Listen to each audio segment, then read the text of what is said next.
Hello, people. So I probably should have checked the volume settings before starting this.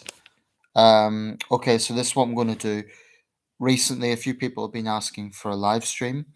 So here it is. Um, I haven't scheduled this because honestly, it's difficult to find a time when everyone will be free, uh, when everyone will be available. So um, this is it. But subscribers have been asking for it. Um, If you don't mind, I'm going to multitask because I don't know if anyone's going to come in, ask questions. I don't know who's online. So I'm going to multitask. I'm going to get on with things while this is rolling, if you don't mind. But as soon as someone responds, as soon as someone asks a question or participates, then of course I'll engage. But if you don't mind, I'm going to have this just going in the background. I'm going to read a newspaper. You might hear some music, and that's it. Um, But as soon as you leave a question, maybe my thoughts on something, maybe your thoughts on something, it could be absolutely anything. That's the whole point of this live stream. The concept I've always seen is just making it quite fluid and quite flexible. So feel free to ask me anything. And I see someone's given me a thumbs up, so thank you for that, whoever that was. Okay, so I'm just going to multitask and I'll respond whenever, try and find somewhere to put this laptop. I'll respond whenever anyone leaves a question, but if you don't mind, I'm just going to multitask because there's no point in me just watching the screen if there's no participation. I have a slight migraine, so if that sounds, I don't know if that comes through or not. If the volume's off, by the way, I usually check these things, but if it's off, do tell me. Otherwise, this is, well, being wasted. There we go. I have this excellent little device I may as well show you. Basically, if you have a memory card for a camera, you can slot it in here and put it in your computer. It's great. It's come in very useful. For example, if you're transferring photos from a camera, a physical camera, to a laptop, that's very useful. It's like a medium device. So yeah, very useful. Okay, people. So I'm just gonna get on with stuff. I'm not gonna talk. I'm not gonna provide running commentary unless someone leaves a comment. So feel free to do that. Let's see. I'll give this 10 minutes or so. Okay. So we have participation. I'm going to close the door first. Welsh Cowboy, I see your comment, but I'm going to close the door, okay? If you just bear with me 1 second.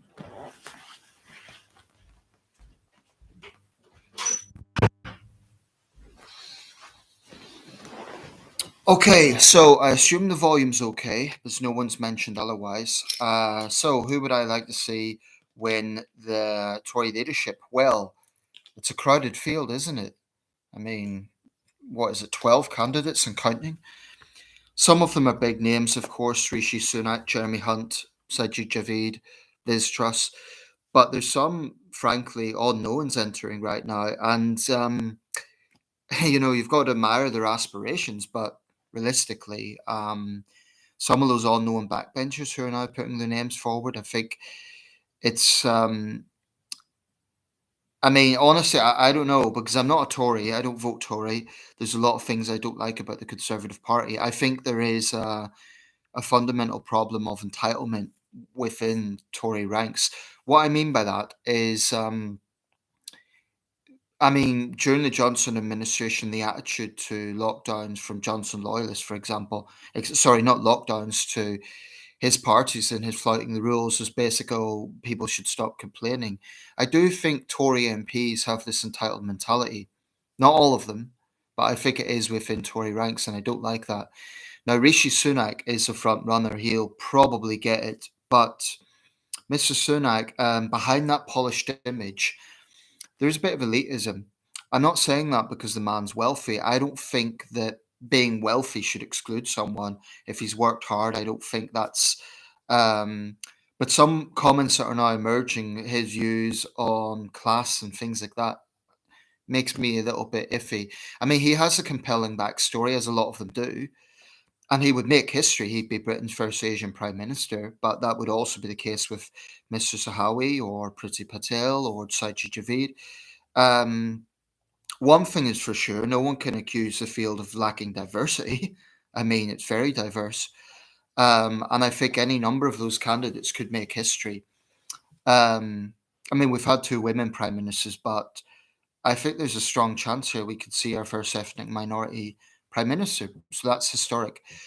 As for my favourite, honestly, I need to look a bit more into them. There's things I like about some of the candidates. Tom Tugendhat.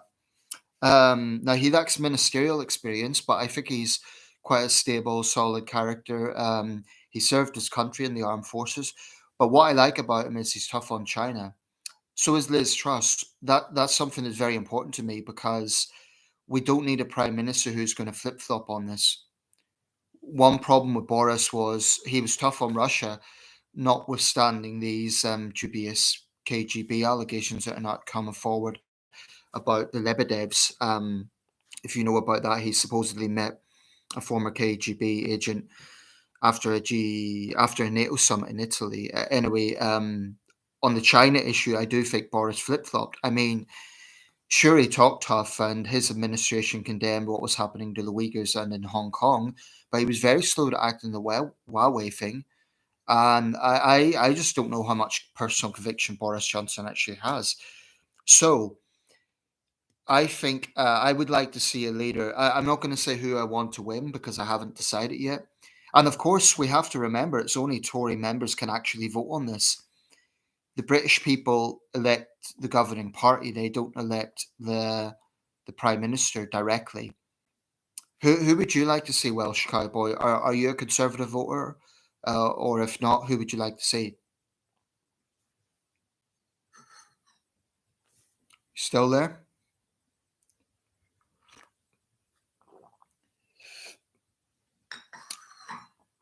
There might be a little bit of a time lapse. I don't know if the commenting I've enabled it. So anyone else watching? Well, two people.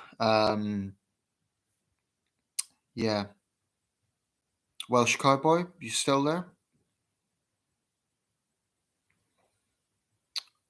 Sorry for rambling on, but that's not a straightforward question to answer. I mean, I need to see more of their policies. Okay, I'm not a Tory, but I think Sunak the most likely. Yeah, I think he's probably going to get it.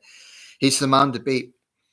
I mean, there's no mystery about a chancellor becoming prime minister. There's a precedent for it. James Callaghan, John Major, Gordon Brown were all chancellors. So it's certainly quite likely. You seem to be the only viewer right now, so if you don't mind, we'll see how this goes. Um, Someone else has just come in. Welcome, welcome. Feel free to ask questions. I'm just talking about the Tory leadership contest. For me, what I'd be looking for if I was a Tory member, and what I hope for in the future Prime Minister, is a number of things. I want them to be tough on Russia and China. I want them to have the courage to be tough on Russia and China. Um, Russia certainly, but also China. I think we need to be very, very assertive about this.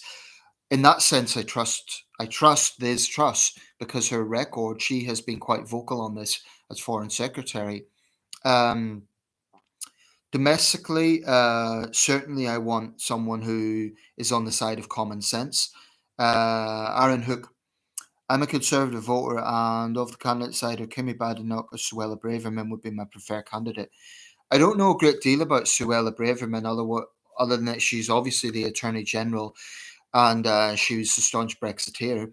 Kimi Badenoch has kind of risen quite fast. I like her stance on gender issues. Well, actually, I know they're both very anti woke and very pro common sense. So I would certainly favour that. Um, Thing about Suella Braverman, one thing I feel very strongly about is law and order. Now, as Attorney General, my question for her would be: has she spoken out about things that need to change? For example, has she said that has she questioned the fact that the number of referrals made to her as Attorney General, they then go to the Court of Appeal, the vast majority, nothing changes. I'd like to know a lot more about her actual attitude to justice because, frankly, I don't know a lot about it. And maybe that's my fault. Maybe I need to do my research. But um, I think neither of them are that well known in the wider public. I mean, I know Kimi Badenoch because I'm political, but I honestly think the thing about Kimi Badenoch, I think she's very capable. I think she's intelligent.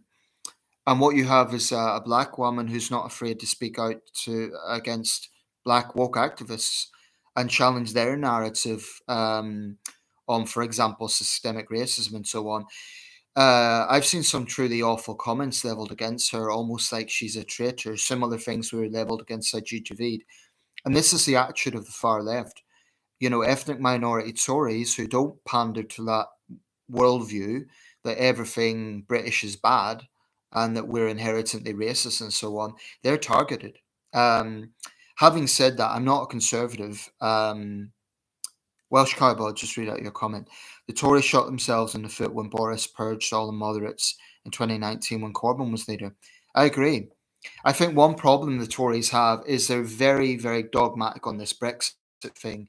So they're obsessed by it. What I mean by that is they're going to judge who should be the leader on whether or not they vote for Brexit. But to me, that's nonsense because Brexit is done. So why can't Jeremy Hunt be leader just because he voted Remain? Why can't another person who voted Remain be leader? Brexit's done, and they're not going to try to overturn it. So surely the focus should be on what they're going to be as a leader for the future. It's one thing that annoys me about the right of the Tory party. They're obsessed by this. Um, so I agree with that. I do think they shot themselves in the foot. And this idea that only hard right Brexiteers can be leader, it's very insular and it's very. I think it's depriving the country of some potentially good leaders. You must be glad to see Boris go. But what did you think about him before Partygate? Yeah, I think Boris certainly needs to go. I made a video specifically on this. I always had mixed views on Boris. I mean, uh, I don't rigidly oppose the man. I think he got some things right. I think COVID, for example, any leader would have struggled with that. I think he was right to end the lockdowns when he did. In some areas, I think Boris, for example, speaking out against woke ideology, yeah, the problem with Boris, and this is a big issue I have with him, I think the man just lacks integrity.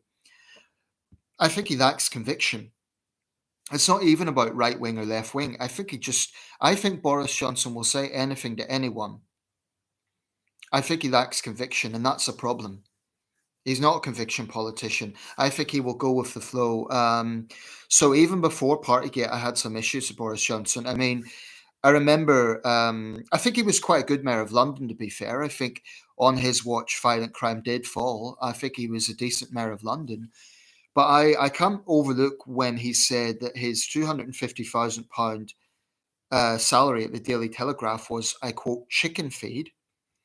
He lied as a journalist. Now, I've trained as a journalist. If I lie, I wouldn't get a commission. So I do think that not just Boris, but recently his sister's been on LBC, Rachel Johnson. She's a journalist and she's been defending him, as you would expect. But I think there's a conflict of interest there.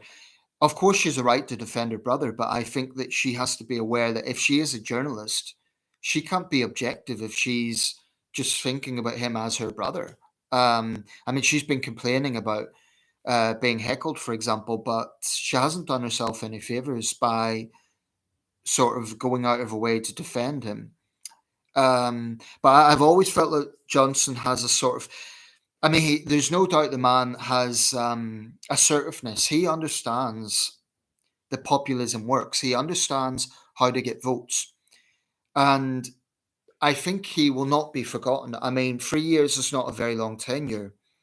It's one of the shorter tenures of recent years. But I think his legacy, his influence on politics is much bigger than the 3 years that he was in office. Sloth Jolly, hey. So that's my take. I'd be lying if I said I was a huge Boris Johnson fan. I'm not. But I don't hate the man. I just don't trust him. I just think um, there is a cynical side there. I do think that Johnson doesn't really understand the struggles of ordinary people. Yet he is assertive and smart enough to have this populist appeal. In that sense, he's a bit like Trump. I think he's a lot more cultured than Trump. I think he's smarter than Trump. Um, I mean, Boris Johnson isn't stupid, but yeah, I just don't trust him. And I think he definitely lacks integrity. So that's my take.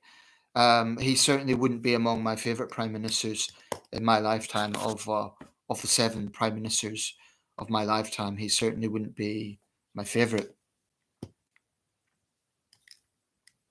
But I'll give him credit where credit's due. He was tough on Russia. You know, his support for Ukraine is to be applauded. I'm going to make a video specifically about his legacy. There's too much to go into here, but yeah, that's how I feel. I went to Sri Lanka for a month in 2018. So I imagine you're watching developments right now. I don't know if you saw the news, but those scenes the other day of the protesters in the presidential palace were incredible. I think they're going to be some of the defining scenes of 2022. This has really been an incredible news week. I mean, if we look at the past week, there's Johnson's resignation, the Tory leadership contest, the British political situation, we could say, the Sri Lanka crisis, the assassination of Shinzo Abe, of course. His funeral was today. Apparently, I'm going to watch the news after this. There's just so much going on. This heat wave in Europe. I really felt it yesterday here in Sunderland. Um, Do you worry about Western democratic values if Trump returns to power, particularly with his close ties to Putin? Absolutely. Absolutely. You know, I'm a centrist and I've been very critical of the woke left. But one thing I really dislike about the American right, or I should say a large contingent of the American right, is their dogged support for Trump. Or if they're not outright Trump supporters, they're kind of blase about it. And I think a big mistake that the right make is assuming that Trump is this kind of answer against the woke left. The truth of the matter is, Trump is, in my opinion, an unhinged narcissist who is a threat to democracy. He doesn't accept democracy. I do not like Donald Trump. I never have. I give his administration some credit. He done, you know, as president, not absolutely everything he done was bad, but there is a hell of a lot of stuff there which is really, really shady, really shady. Um, I mean, he almost makes Richard Nixon look clean. Um, I really don't like Trump. I think he's bad for democracy.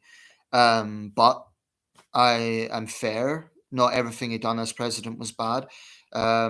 Certainly, some of his administration's diplomacy in the Middle East, in terms of getting Israel and some of its neighbors to improve relations, that deserves credit. But in so many other areas, definitely his his attitude to Putin. I mean, this is a man who, you know, talks about Biden being weak, and he talks about Beijing, Biden, and all the rest of it. Trump's criticized other dictators, but when it comes to Putin, he just can't bring himself to condemn the man. That's a serious problem. And I think it's unforgivable that on the day that Putin invaded Ukraine, Trump said it was a genius move. Whatever he meant by that, it was frankly disgusting. It was an insult to the Ukrainians. It was just reprehensible, whatever he meant by it. I mean, I think he probably meant it made Biden look weak. But this again gets into Trump's narcissism. He cares more about having a swipe at his political rival than about the optics of it and about national security. So I think it's really bad if Trump gets back into power. It's not that I think Biden's a great president. I don't. But ideally, I'd like to see someone else. I would like to see either a centrist Republican or a centrist Democrat. Um, Biden's not a great president, but Trump, I honestly think, is a liability to democracy. I think Biden's sort of another Jimmy Carter. He's pretty average, but he is facing a very difficult climate at the moment. And I wouldn't say everything is Biden's fault. What are your thoughts on GB News? Well, I haven't watched it for a while, to be honest. I made a video about GB News. I did watch it a bit. I don't have access to it on satellite, so I can only watch it on YouTube. I like some of the presenters. I like Colin Brazier. I like a few other people there. Um, One thing I don't like about GB News is they're a bit sensationalistic, and they have to pitch a little bit more than just being we're the anti-woke news network. That seems to really be their only marketing strategy. I mean, they have to be a bit more than that. I understand they had some technical problems starting off. Is it the British Fox News? Not quite. I wouldn't say it's that bad. I wouldn't say it's that biased, but it's definitely to the right. And I do think there are some of the presenters there are borderline shock jocks. I'm not going to name names, but I don't know. I mean, I'm anti woke, so I like the fact that the presenters will call out some woke ideology, but I do think they need to certainly have a bit more balance. They need to have more left wing presenters because their whole pitch was we're different. You know, we're calling out the woke BBC and the woke whatever it is, but they do run the risk of being seen as the British Fox News if they're not careful. Um, and GB News, why not UK News? It's a bit like Team GB. Why not UK News? I don't know. So I wouldn't totally dismiss them, but I think they can be a little bit sensationalistic. Do you think that the Ukraine war will end in a stalemate? Well, I hope it ends. I mean, it's a horrible situation. Horrible. All wars are bad, but this one, it's horrible. The way the Ukrainian people are suffering. I read about a medic, and she was captured by the Russians. She was tortured psychologically, physically. They kept calling her a Nazi, a fascist. She went through show trials, just degrading, abhorrent treatment. The Ukrainians treat their prisoners overall much better. She was released in a prisoner exchange, but when I see what Russia's doing, I just feel utter disgust. And they have the gall to call Ukrainians fascists. But anyway, to answer your question, it's hard to know. Russia's obviously a lot more powerful than Ukraine, but Ukraine is getting a lot of funding and support from the West. The worst scenario would be if this just ends up in a prolonged quagmire like Syria, just dragging on for years. It's a problem for several reasons. Firstly, because it will prolong the suffering of the Ukrainian people, but also because there will be war fatigue to the world.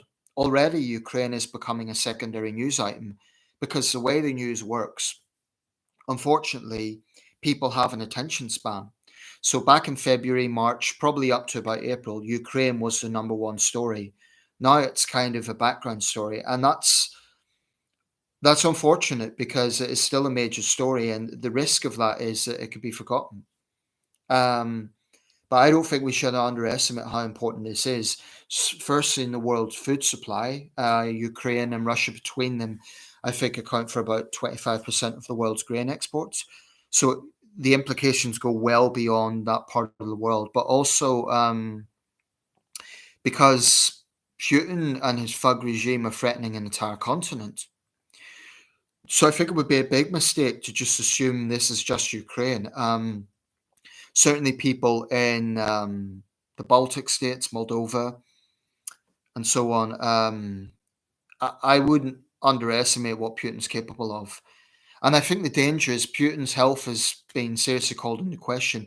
He might lash out as one last sort of hurrah, so to speak, before, who knows, Putin could be dying, quite frankly. And that's dangerous because, generally speaking, tyrants don't go out quietly. Um, What annoys me is how some people argue about neo Nazis in Ukraine, yet ignore the extremists in Russia, both Nazis and communists who admire Stalin and want to resurrect the Soviet Union. Absolutely. I mean, some of the most vicious neo nationalists around can be found in Russia. Um, I mean, ultra nationalism there is just, it's intense. Um, and it just reiterates my admiration for Russians who dissent against this because they're so brave. I mean, not only are they risking the wrath of their compatriots because they'll be seen as traitors, but they're risking beatings and years in prison. I mean, People like Dmitry Muratov, the Nobel laureates, and ordinary Russians as well, who are taking very real risks to speak out against this. I just have profound admiration for them.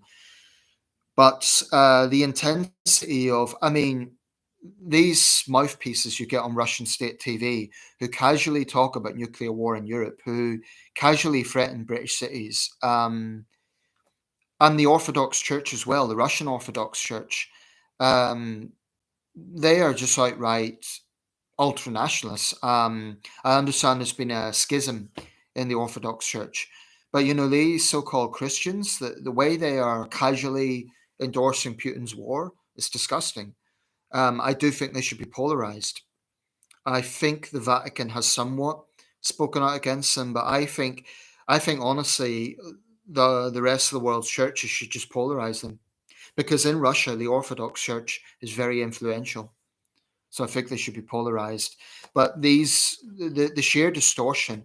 An important thing also to understand is even before the war began, Russians were being brainwashed by these images of what the evil Nazi Ukrainians would do, and it's a very powerful tool. Of course, it's all a stack of lies.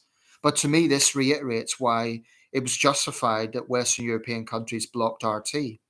Because RT is manure, in my opinion. It's a stain on journalism, and frankly, I feel disgusted when I hear Western journalists advocate for Putin's lies. And people who sort of sit on the fence on this and say, "Well, I don't really trust Putin, but I don't really trust the West either." I don't think you can equivocate on this. I don't think you can be neutral when it comes to this. I genuinely believe this is, if not exactly the same, I think there is some echoes certainly of the 1930s. I mean, Hitler spoke about taking the Sudetenland to protect German speakers. I definitely see echoes. I think Putin and his regime are a threat to the world. Well, Europe at least. And the casual way they talk about exterminating people and destroying cities, they're absolutely the real fascists. Um, even thinking about it depresses me. To think how the Ukrainians are suffering, and frankly, I do feel sorry for ordinary Russian troops because they're cannon fodder. I mean, these young Russian soldiers, they're treated like dirt. Being a Russian soldier, hope that if this does end in some major battle and some event that ends this war, I just hope that it could be something like after World War II. Germany and Japan, they recovered pretty remarkably fast within just 15 to 20 years. So it'll be the same thing in Ukraine. I think it will take decades probably to fully recover, certainly the material damage, but also if someone's entire family had been wiped out in a Russian airstrike, they're naturally going to hate Russia and Russians. So Putin's created generational bitterness.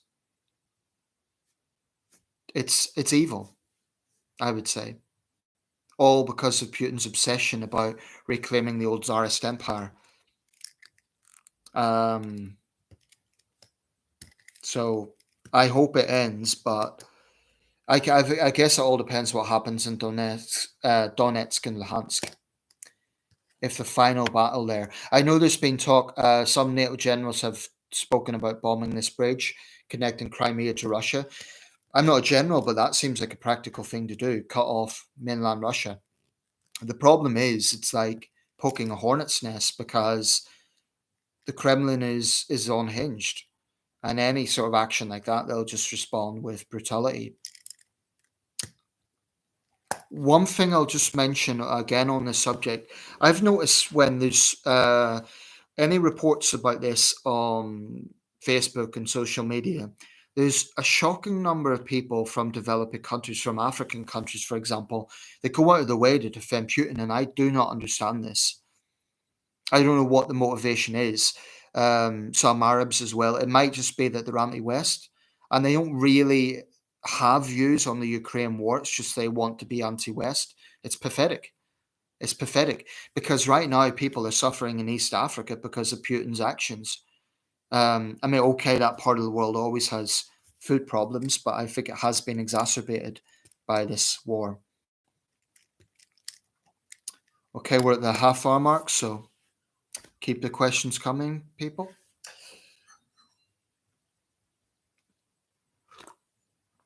I notice my battery is now getting low, so I may not have very much longer. Maybe I'm guessing 10, 15 minutes. I notice the viewership goes up and down, only one person at the moment, if that's accurate.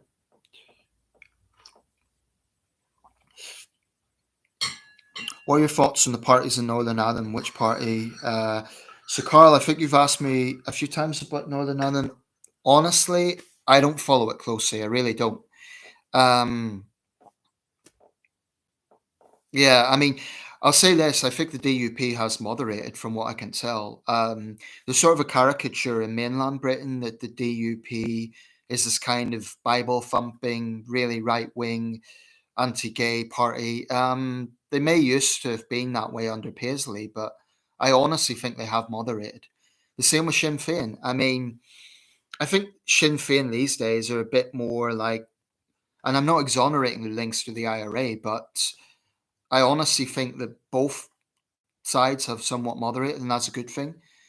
I mean, if I understand Sinn Féin's leader, I forget her name, she laid a wreath recently. Um, a war memorial, and she said that the point was to show she'd be a leader for the whole of Northern Ireland. You wouldn't have seen that during the Troubles, so there's some reasons to be optimistic. But I do get depressed when I see teenagers rioting. I mean, today's the 12th, of course. It's pathetic. I mean, these kids weren't even born during the Troubles, and you still get this mentality. Whether it's just bad parenting or what, it's depressing to see. Um, but quite honestly, I don't follow Northern Ireland politics closely. Obviously, I believe in the UK. I hope Northern Ireland stays in the UK, but I don't follow Ulster politics closely, if I'm being totally honest. So, hope that answers your question. If I was in Ulster, I used to support the Liberal Democrats here in the mainland, so probably I'd think about the Alliance Party or a moderate unionist party. I don't know. Certainly not the DUP or Sinn Féin. I find the 1930s analogies with Putin a bit inaccurate. A better analogy would be the Tsarist wars of expansion from the 1850s to the 1870s. That's interesting. Which part would you find inaccurate, Aaron? I mean, certainly, I wouldn't say that they're absolute echoes, absolutely the same, but I think there's some similarities in terms of the nationalism, in terms of the irredentist excuses that Putin uses of lost land. But I do recognize what you're saying. There's definitely echoes of Tsarism as well. I guess you're referring to the Great Game between Russia and Britain and France in the 19th century. Um, I think I think the sort of naivety, perhaps. I think there's echoes of that in the sense that perhaps the West had underestimated Putin's capabilities or his potential to do this. You have to look at who pulls the levers of power. Sloth Jolly, Gary Garner's Goy Pride. Just checking out what you're referring to there. Are you referring to the Sri Lankan crisis? Because that was Sloth Jolly's last comment. I remember, just brief word on Sri Lanka. I remember a few years back, David Cameron made a visit there and he spoke out on the human rights issue, and people were really fiercely defending Rajapaksa. Now they're angrily protesting against him. So there are countries where the political situation can be very unstable. Um, but those scenes from Colombo of people in the presidential palace in the swimming pool, they were remarkable. I just hope it doesn't, obviously people's anger is boiled over. I just hope it doesn't turn into another civil conflict. But Sri Lanka has certainly suffered enough in that regard. Good afternoon to you, Gary. Thanks for tuning in. Okay, guys, my battery's running low, so I'm going to give it maybe another 10 minutes. I mean, I could plug the battery in, but this room, there's no plugs on this side. I mean, there's no sockets on this side. And if I bring it into my bedroom, the lighting's not as good. So I'll give it another 10 minutes. Um, about the galvanization of the woke left. Sorry, I'm going to have to scroll back a little bit. I may have missed that. I didn't see that comment. Sorry, I must have missed that comment. The galvanization of the woke left. I'm sorry I missed that comment. It mustn't have come through. In the beginning, Welsh Cowboy was asking about the Conservative leadership contest. If any of you guys are Tories, who would you like to see win? I'm not a Conservative. There's a number of issues I have with the Conservative Party. I would say, though, if I'm being totally honest, I'm less hostile to the Tories than I was 10 years ago. At that time, like the early Cameron Osborne administration, I was pretty anti-Tory because I was angry about the cuts. I do feel that it was affecting the whole thing about the big society. I just felt that, for example, their marketing of strivers versus scroungers really angered me. I thought the way the DWP treated people, well, I still feel that way actually. But my views on the woke left are such that the pragmatism of the Tories and the I think they're more moderate in some ways.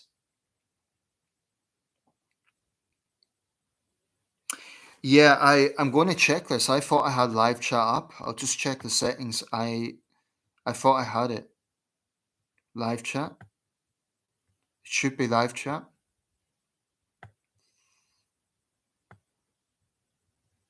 Maybe I forgot to know. Right, it should be live chat now. Okay, I'm just pulling back.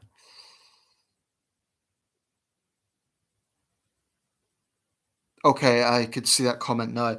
I believe the woke left gain power due to lack of addressing of many of the issues raised by the general left. Um, just having a little think about that. So the woke left gain power due to lack of addressing of many of the issues raised by the general left. So when I think of the traditional left, I'd think of things like unionism, workers' rights, women's rights, those sort of things. Perhaps reining in on excessive capitalism, those sort of issues. Wokeism, of course, gets into much more into identity politics, into I mean, it's interesting looking at the history of the British Labour Party. Sloth, I know you're from Canada, so I'm not sure if it's a similar history with the Liberals there. But I mean, the traditional left in Britain would not have been interested in things like gender pronouns. The traditional left in Britain were the working class party. You know, they were what they were, the Labour Party, the party of miners, the party of shipbuilders, railway workers, and so on. Um, I vote for Greens, Alliance, UUP, and SDLP as Northern Ireland uses single transferable vote.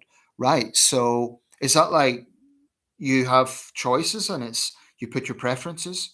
I mean, that's how little I know, honestly. I really don't follow Ulster politics these days. So it looks like I don't know how the Northern Ireland Greens compared to the. I have to be honest, I don't have much time for the Greens here in the mainland because I think some of their ideas are just ridiculous, and I don't like their endorsement of criminal activity. Um, but Alliance, certainly, I can understand that. UUP and SDLP, I mean, as a centrist, I'd probably be similar. Who would you like to vote for at the next election? Starmer isn't the best, but he's not as far left as Corbyn. I do blame him from where we are now. You mean Corbyn or Starmer?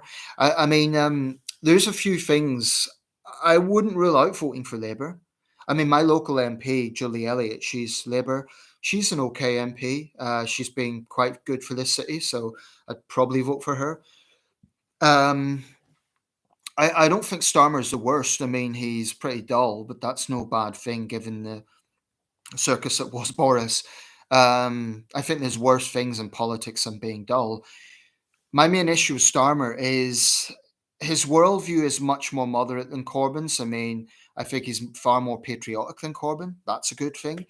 Certainly, Starmer won't be praising communist leaders and communist regimes. That's for sure. He won't be pandering to terrorist groups. That's for sure. But I think he does pander to the woke left. I mean, the whole thing about taking the knee, for example, the fact that he couldn't give a straight answer as to what is a woman. I mean, even the Australian left can be a lot more clear on that. The new Australian Prime Minister, I don't know if you guys watch the Australian election, but Anthony Albanese and Scott Morrison, they were asked this question and they both said, yeah, it's an adult human woman or an adult human female. That's straightforward. Starmer could not answer the question, and that shows where the woke left of Labour is, that they cannot answer what a woman is. I mean, to me, that's nonsense. So to me, that's one of the big deciding things. Also, I would like to see. I mean, Starmer and Rayner say they will be the party of law and order. They have to prove it. They oppose Priti Patel's policing bill, and I appreciate that's divisive. But I think, for example, eco extremists, there has to be a reining in of that behaviour. You cannot have a situation where people are holding the majority hostage with reckless, stupid, dangerous tactics, like running onto the track at Silverstone. So I'd like Starmer and Rayner to really be on the side of justice and on the side of law and order, because if they aspire to be a party of government, they have to show that they're not just a protest party. But I think being Labour leader is one of the hardest jobs in politics because Labour is a big party. It's got the biggest membership of any political party in Europe. It's a huge umbrella. And the truth is, Labour leaders cannot please everyone because if they're too centrist, they'll anger the left. If they're too left, they'll anger the centrists. I honestly think it's a tough job being opposition leader. And I think Starmer hasn't been too bad. I mean, he hasn't went on about Brexit, which Brexiteers were accusing him of. He hasn't done that. He's held the government to account where it's been necessary. I honestly think, for the most part, he's got a relative balance, but there are things I'm not happy with. I think he could have spoken out when the teacher in Batley was driven into police protection by the behaviour of Islamists. I think Starmer's too cautious too often. Although certainly he went for the jugular the other day when Boris resigned. I mean, really, he was talking about the charge of the lightweight brigade. Uh, that was a Starmer that I haven't seen before. Very quite brash, and I don't know. I wouldn't totally rule Starmer out, but certainly he doesn't quite have the dynamism of a Tony Blair. I wish people would realise that the only solution to curtailing the evils we're in the midst of right now is creating local IRL connections. Voting isn't doing anyone any favors whatsoever. Okay, what do you mean by IRL connections? I'm intrigued by what you mean by that. I don't know what the term means. And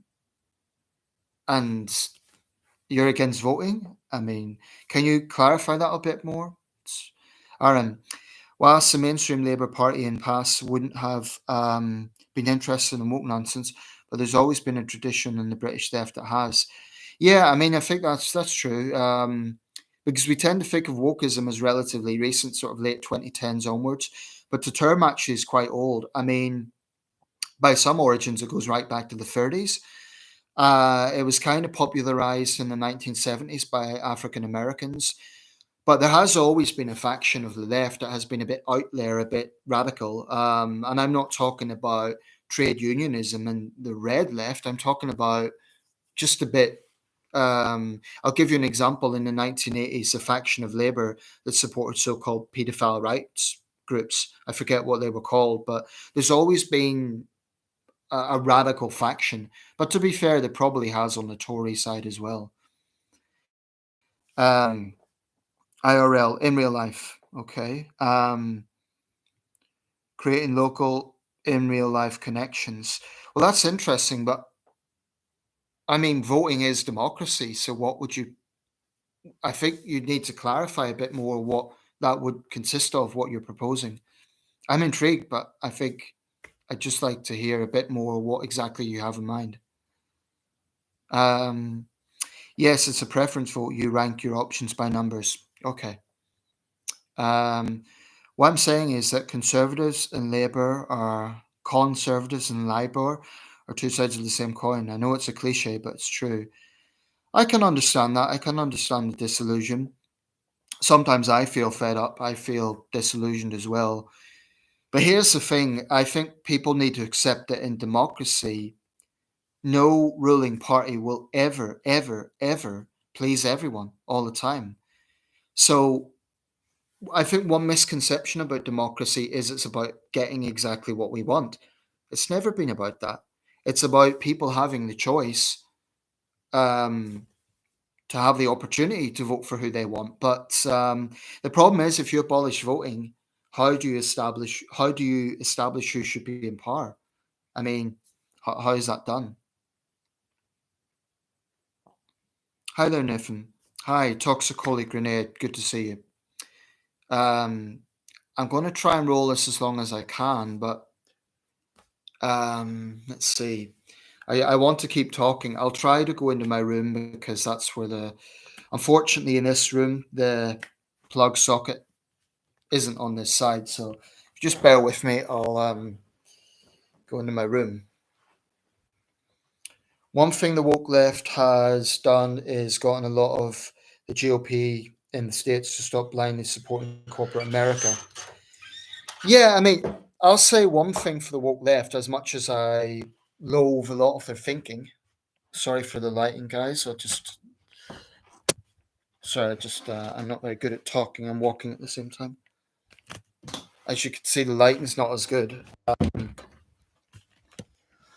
Yeah, so, I mean, if we consider Black Lives Matter as one one movement within the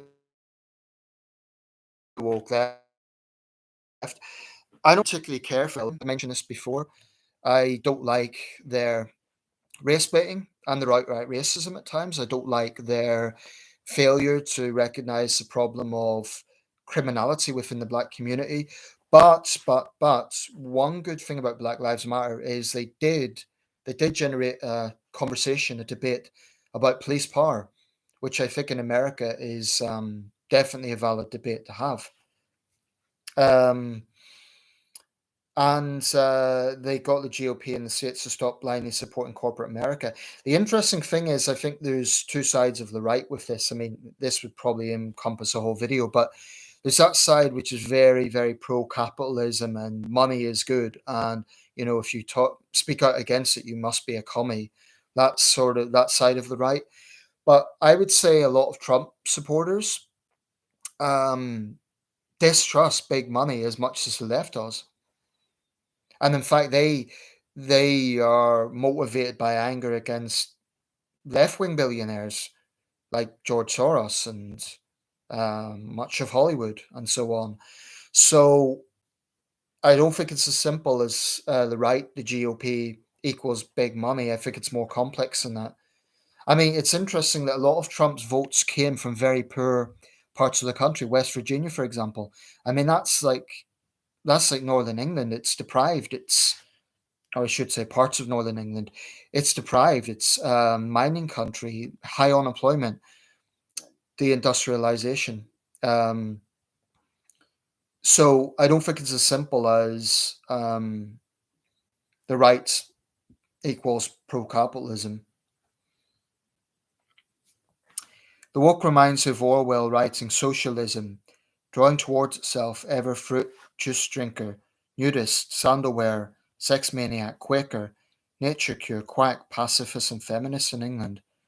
Interesting prose. Hey Nathan, you're live. Hey Tomu, good to see you. I'll give this another 10 minutes. I've plugged this in now, but I'm a bit hungry. I'm going to get lunch soon. Yeah, I mean, one of my biggest concerns about the culture wars in the West generally is it distracts us.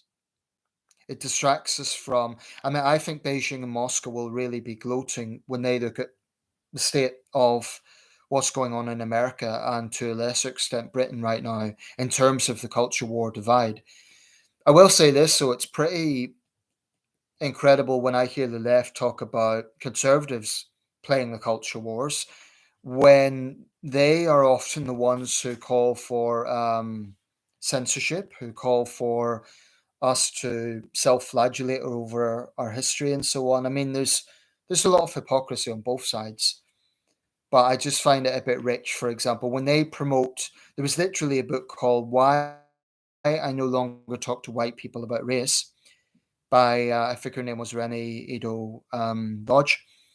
I mean, that was literally the title of the book, and yet they will condemn conservatives and centrists for supposedly race baiting. I mean, incredible hypocrisy. Change the subject slightly. Have any of you guys seen the new biopic film about Elvis Presley, the Baz Luhrmann film? I'm quite a big Elvis fan. I watched the film, and if you haven't, I won't give too much away, but it was great. Very good movie. Austin Butler deserves an Oscar, in my opinion. I met a busker yesterday. We were talking about this. He wasn't so set on the film, but he had a great voice and he looked the part as well. Is it cooler up in Sunderland? No way could you be wearing a jumper down here in Sussex. Um, well, it's cooler today, but yesterday I was outside and honestly it felt like a warm country. It was hot for Sunderland. It must have been certainly mid 20s, if not high 20s. It felt like a warm country. I mean, we're seeing it all over Western Europe. I think this is a genuine heat wave. My concern is for older people and vulnerable people. My parents, their health isn't great, especially my dad, so it's a little bit concerning. And he's overweight as well, so that doesn't help. Well, they're in Scotland, but even there, it's warm. Yeah, I would say it's a bit cooler today, but yesterday was hot. I don't know if you had seen this before, but what will be your thoughts on Dominic Cummings during the COVID-19 committee? I thought he did a good job tearing Boris Johnson, who knew one at that time. Well, I feel about Cummings the way I feel about Johnson. I think he's quite a slippery character. I mean, I remember during the Cummings scandal, and the way I felt about that was double standards. I mean, I feel he was scapegoated a little bit, and part of me almost felt sorry for him the way the press were hounding him and doorstepping him, which is an obnoxious technique. But he was one of the architects of the rules and he broke them. So I do feel perhaps some of Cummings' attacks on the Prime Minister were pure revenge. Having said that, I have very little sympathy for Boris Johnson. I didn't see the full committee hearings, um, but I think Boris Johnson has run an administration that is incredibly, incredibly sleazy. I think some of the things, I mean, I don't want to say Trumpian exactly, but not too far off. I mean, I think some of the things that I've heard of, if they're true, what one thing I dislike is, I really dislike a few weeks ago, the so-called rebels, that is Tory backbenchers who were disillusioned with Johnson's leadership, they voted this or they went to vote for no confidence. They were attacked by the right. The Daily Mail was basically calling them traitors. There were senior figures like Priti Patel, Nadine Dorris, and others who were really denouncing them. And then these same hypocrites then turn against the prime minister when a big when a big beast like Rishi Sunak starts off the bandwagon. So politics could be pretty hypocritical. It just seems a bit harsh to attack the backbenchers for doing it. But when Rishi Sunak does it, that starts the ball rolling. So maybe those backbenchers, although they lost a vote of no confidence, Johnson only survived that marginally. I mean, with a smaller percentage than what Theresa May got. But it was just symbolic of his arrogance. They claimed it was an overwhelming victory. We don't have a heat wave in Alberta like we did last year. I remember last year in Canada, I think it was in British Columbia as well. It was terrible. I think there was hundreds of deaths and people were drowning because, yeah, I remember that actually. I remember seeing that on the news. What do I think of Rishi Sunak? Actually, this was at the start of the video. Welsh Cowboy asked that question. This new video surfacing of him saying he does not like talking to the working class. Well, the truth is, there's a lot of Tories like that. The thing about the Tories is it's not true that they all come from wealth. I mean, Thatcher was middle class. John Major was working class. And the famous trope of the working class Tory is very true. But what a lot of Tories have in common is they seem to admire big money, and they look up to business people. And a bit like the American Republicans, they do have this attitude that money is good. One thing I dislike about the Tories is how, for example, they will value someone based on what income they're making. I think the Tories, sorry, I'm derailing a bit here, but I think they have big questions to answer about Russian oligarchs and money they've taken from them. Because I would say a Filipino nurse who's contributing to the NHS, I would trust her more than I would trust a Russian billionaire oligarch with close ties to Putin. But the Tories, they have this attitude about, well, how much money can the person contribute to the country? It's this focus on money, money, money, which I have a big problem with. And of course, a lot of Tories would grimace at that. They'd say, oh no, it's not about money, it's not about wealth. But I think it is. So that footage of Sunak, I've seen it. I would say this. I mean, there's no obligation that he had to have working class friends as a young man. That I wouldn't say it necessarily excludes him from being prime minister, but it's a bit like Boris Johnson's chicken feed salary comment.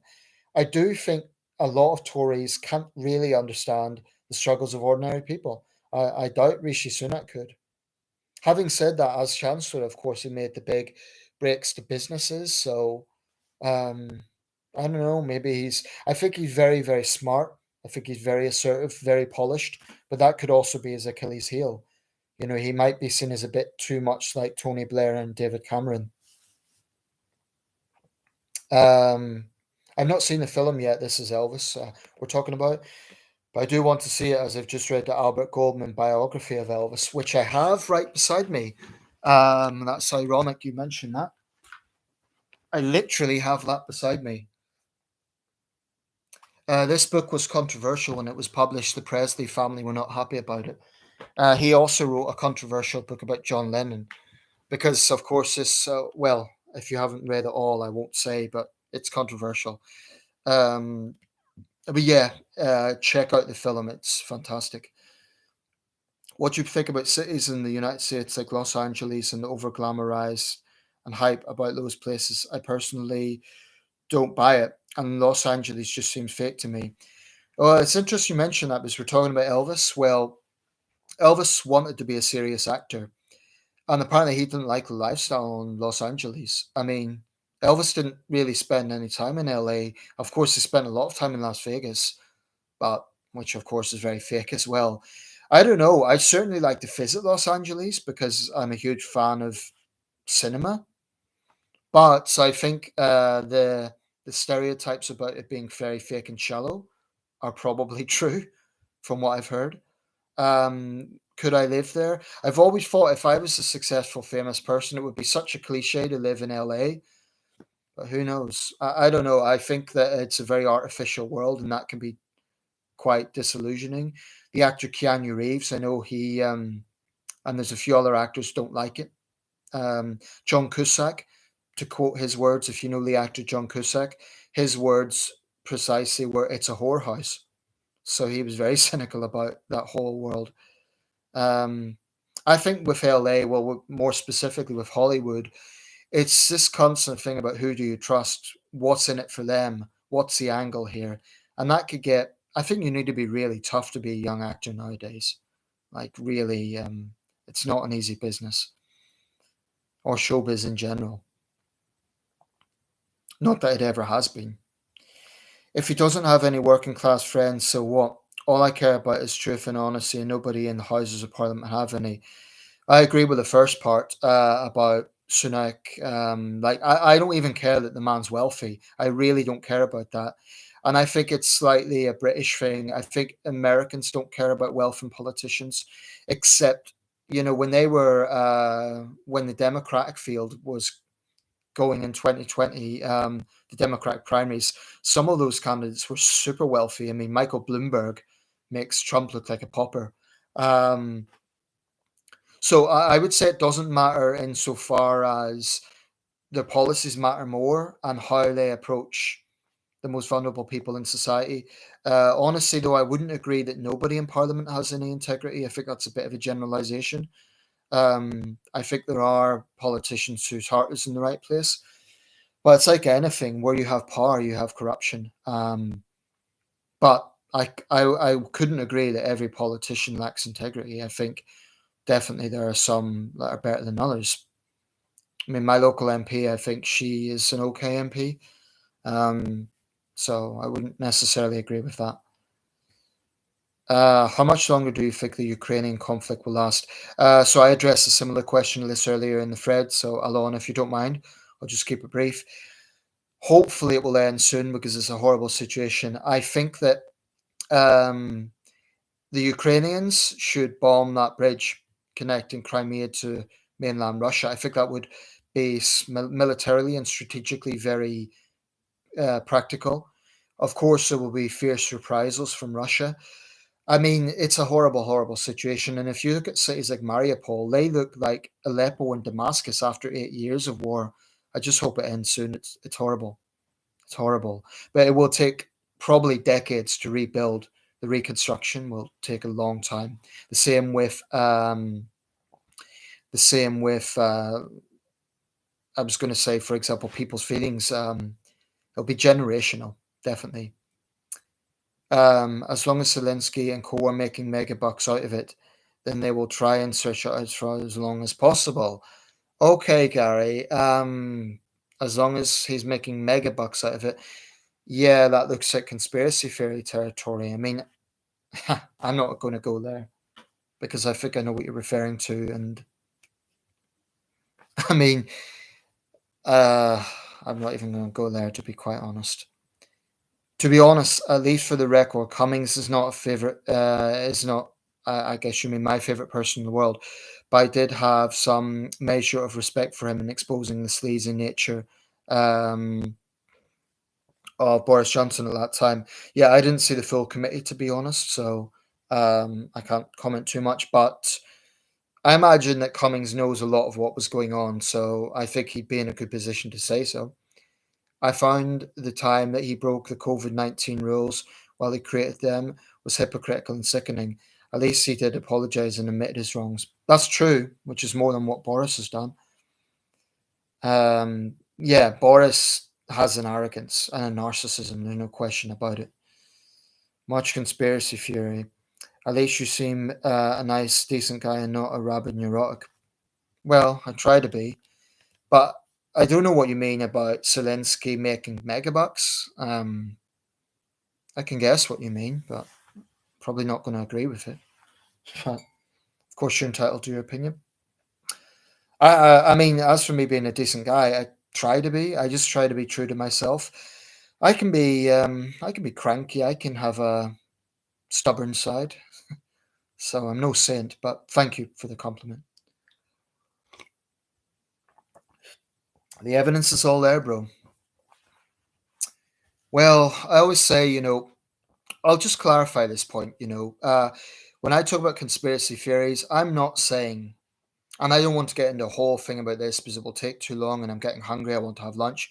But I'm not saying there's anything wrong with asking questions of power. I'm not saying there's anything wrong about saying, well, it's good to think outside the box.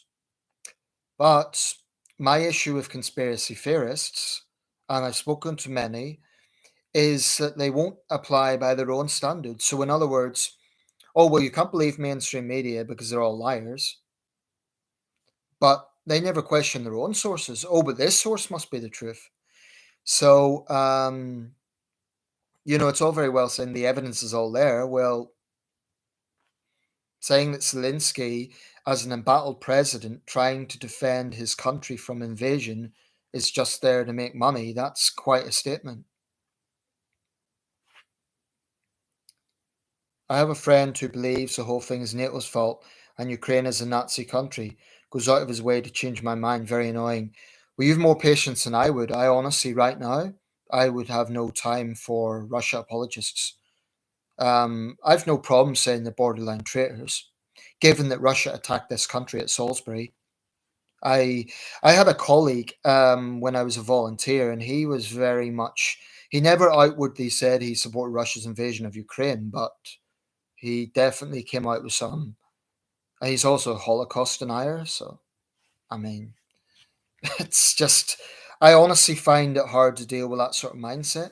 I don't even know how to approach it. Yeah, they're willfully ignorant. I agree with that. Very well said, Centrist. Thank you.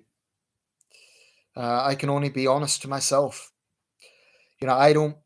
The approach I've always taken to this, I don't try to be popular. I just try to be true to myself, and people can agree or disagree. But obviously, support is nice, and finding common ground is nice. Okay. If your country was being faced with oblivion, you would fight. No one blamed Churchill for holding out against the Nazis. Absolutely. I mean, it's a no-brainer. It's just a no-brainer. And here's the thing, right? Zelensky, some have criticized his media appearances and the fact, for example, he's pitched to Western leaders and he's spoken at the Oscars and so on. An embattled leader will do everything they can to get support for their country. This is a David and Goliath situation. So Zelensky's simply being practical. He's simply trying to keep this in the news agenda.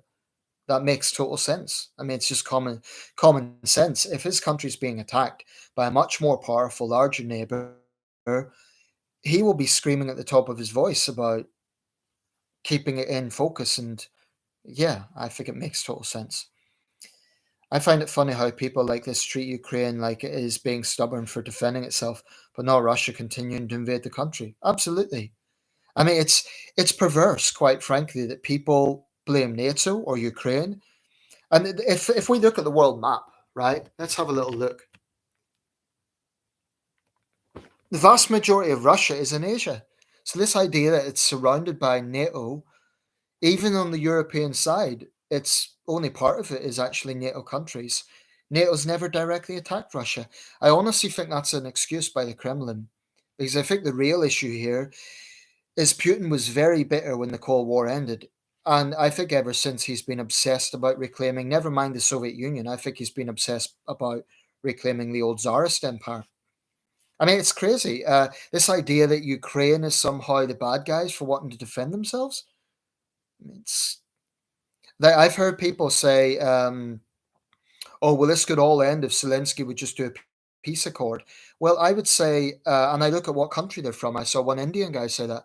I'm thinking, well, okay, if Pakistan invades India, are you going to say, "Oh, well, we should just give up this state to Pakistan for peace"? No. Any leader in the world would want to defend their country. It's just the right thing to do. It's just normal. Yeah, I find it sickening too. Yeah, I find it hard to keep my cool with such people, so I try to avoid it. Centrist, there's so much you don't understand, my friend. I'm sure you know a lot more. I agree with your point about many conspiracy theorists not questioning their own sources, though. Well, I'm pleased you recognize that because that's the main issue that I have. I mean, it's all very well saying that everyone else is sheep and they're following the mainstream media, but let's be honest, a lot of conspiracy theorists want to vindicate themselves. They do. But if you question conspiracy theory sources, then why not apply the same questioning to mainstream sources? Well, my response to that would be I don't believe everything mainstream media says. I have often criticized, for example, the BBC and CNN. Where I draw a line, though, is when people start saying, and I have literally heard this, that the entire Ukraine war, wait for it, is virtual reality. That literally the images we're seeing on TV of bombed out buildings, refugees, bloodied, wounded people, all the rest of it, it's all made up. It's all some sort of virtual reality simulation. I have literally heard this. I'm sorry, but that warrants about zero respect. It just, it's just nonsense. NATO are evil. Well, I obviously disagree. I think Putin's regime is evil. I mean, NATO's kept the peace in Europe for the past 70 years. That's a fact. I mean, there hasn't been a conflict between two NATO countries in 70 years. There's been tensions between America and France over Iraq, between the West and Turkey over Islamism, but there has not been a conflict between two NATO countries in 70 years. Swear COVID has normalized these conspiracy types a bit. Most of friends seem to be like this. Hi, Declan. Good to see you. Yeah, I mean, certainly, whenever you have a big event in the world, whether it be COVID or we could look at anything, 9/11, the Kennedy assassination, I think the Ukraine invasion, I think people just, because they don't want to accept what is reality, because they don't want to accept, for example, to look at Ukraine, that a tyrannical leader like Putin can invade a smaller country. They don't want to accept it, so instead they go to, well, it must be this. Um, it's just tiresome. Okay. Sorry, there's a few comments coming through. Just scroll back a bit. Sometimes I wonder how Russia apologists would like it if their country was being invaded and bombed by an imperialist expansionist regime to bring back its former empire. Absolutely. And that's the irony. Although Putin has both hard right and hard left supporters, for the hard left, I would say to them, well, you claim to be anti imperialism, yet you support Russia. I mean, Putin's Russia is pretty imperialistic. Um, yeah, I mean, their hypocrisy is sickening. They talk about NATO being warmongering. I mean, put it this way, America and Britain invaded Iraq. That was a foreign policy disaster. But at least America and Britain never questioned Iraq's very existence. You know, they never said Iraq is not a country. Um, but the Kremlin is literally doing that. It doesn't even recognize Ukraine as a country. The way to deal with Holocaust deniers is to ask them where the Jews went if they weren't being killed. They usually refuse to answer or come up with an answer that makes themselves look like idiots. The thing is, it's not only really in bad taste to the millions who died, but I think it's dangerous. I really do. Um, and I think because a lot of them are sympathetic to the ideology of National Socialism, they they want to vindicate what it done. So they'll come out with things like Hitler didn't really know what happened, or it was all exaggerated to make the Jews look like victims. I mean, it really gets into the gutter, and it is beyond sickening. And of course, it's very popular in Arab states and among Islamists because well, let's make the Jews look like liars. It really is disgusting. And of course, it wasn't just Jews who were killed. I mean, Romani, um, communists, socialists, gay people. It was evil, sick regime. So for anyone to even fathom apologizing for it, it's hard to comprehend.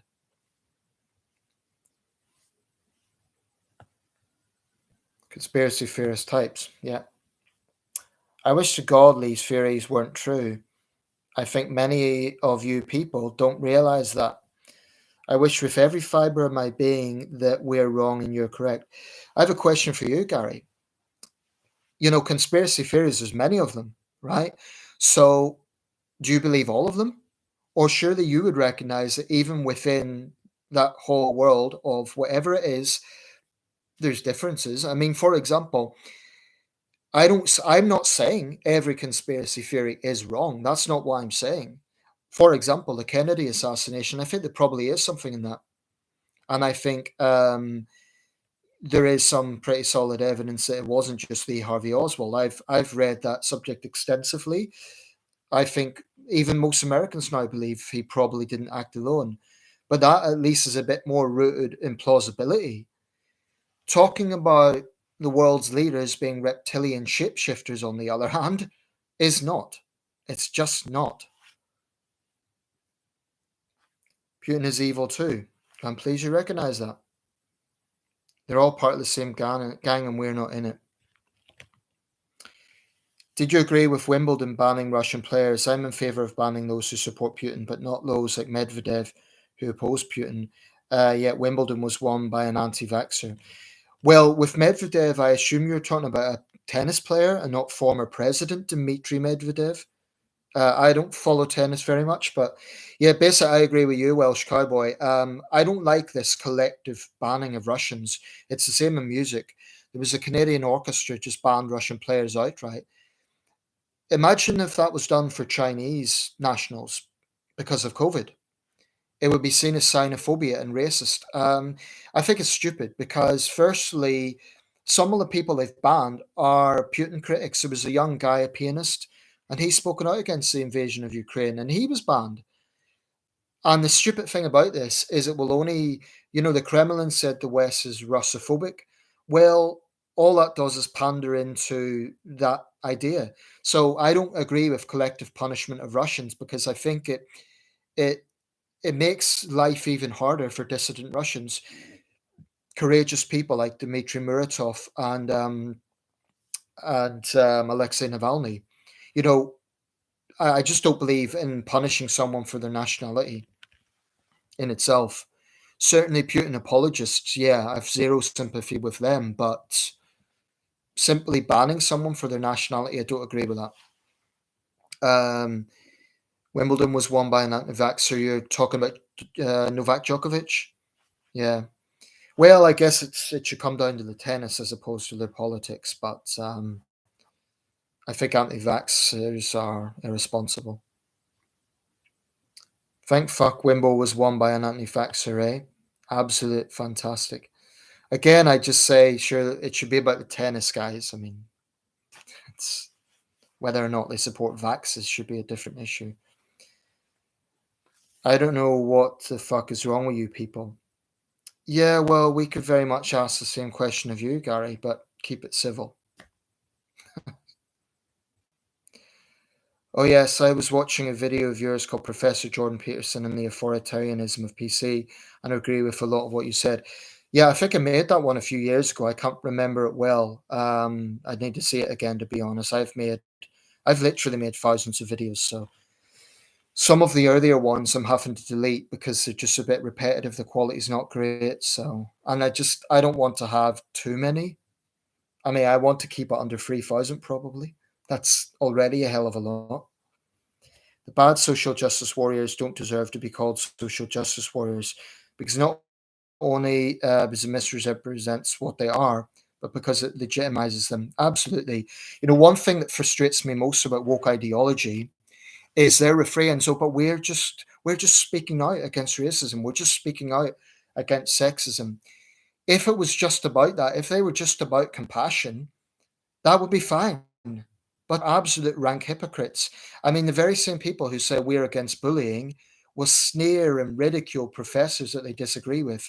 The very same people that say they're anti racist have no problem with using terms like white privilege. So they're just rank hypocrites.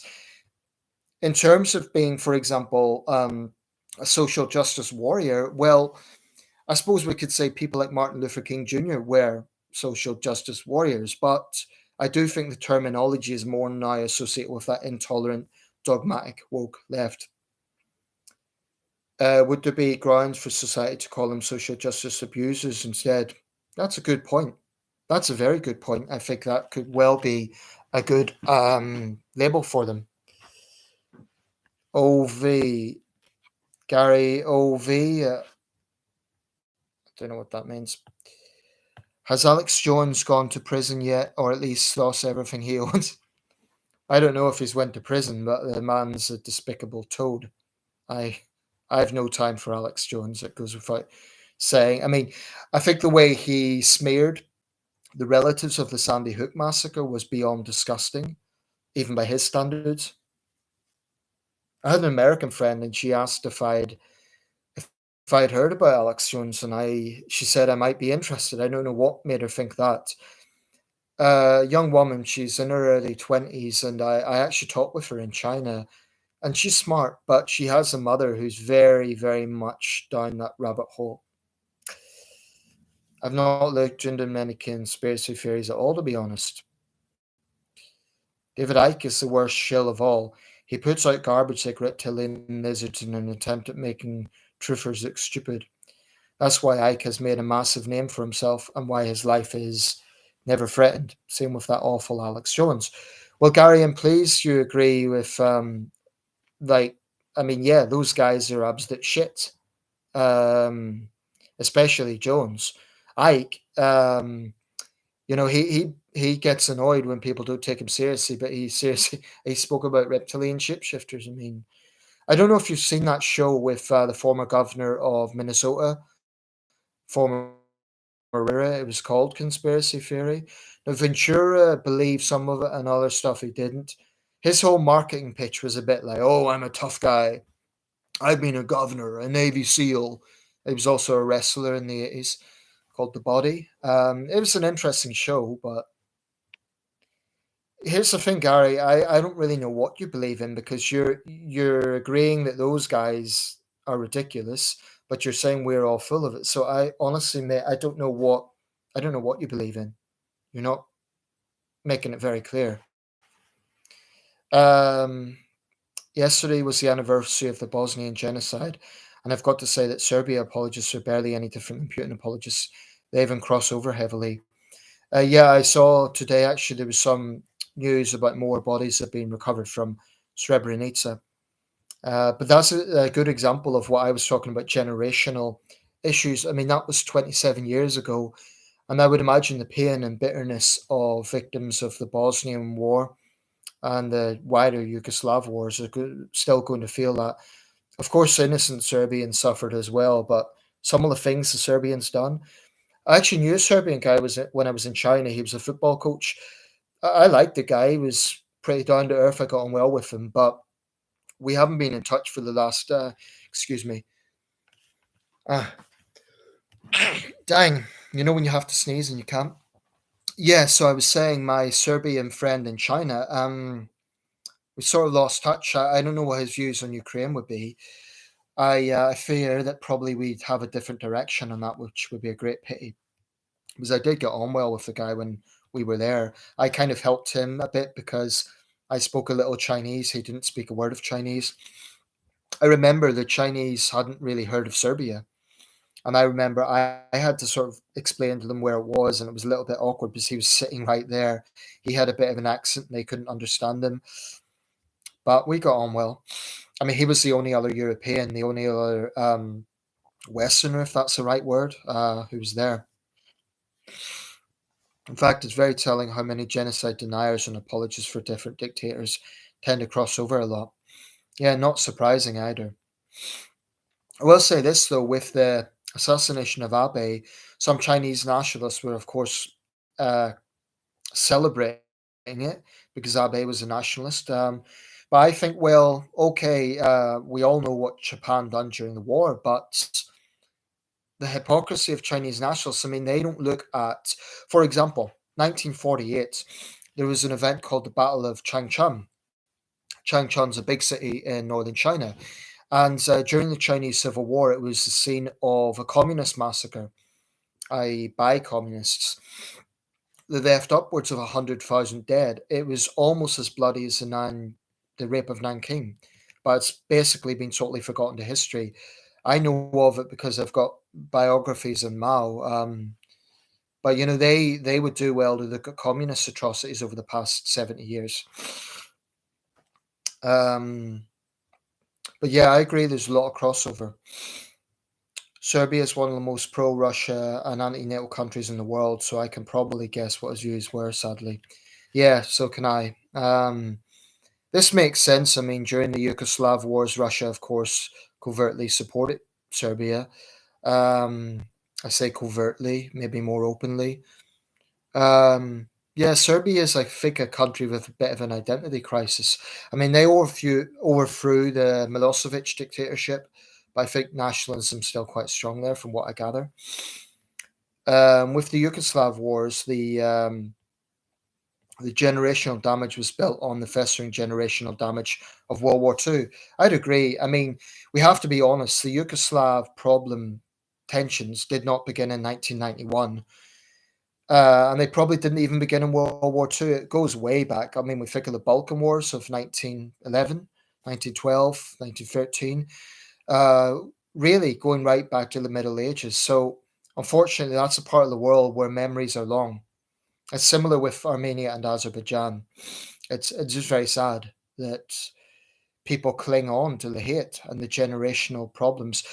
Of course, it's easy to judge as an outsider without reconciliation and justice. That's what happens. Another example of this is in the Great Lakes region of Africa, Rwanda, Burundi, and the DRC, the Hutu Tutsi rivalry. I mean, people think of the Rwanda genocide. What they don't realize was there was another genocide in Burundi back in 1972 in which the Tutsis killed Hutus. So it's generational. Um, Not quite a cold, but well, I hope I don't. I've been sniffling the last few minutes, so I hope I don't. Um, okay, a lot of questions coming through. Welsh Cowboy, do you ever watch DW News? There was a pro-Russia rally in Berlin in which many Germans, understandably, were pissed off. I don't watch it directly on the TV, but I have subscribed to them on Facebook. I quite like them. They seem quite a stable, practical news source. And I saw that pro Russia rally. There's also some in other European cities.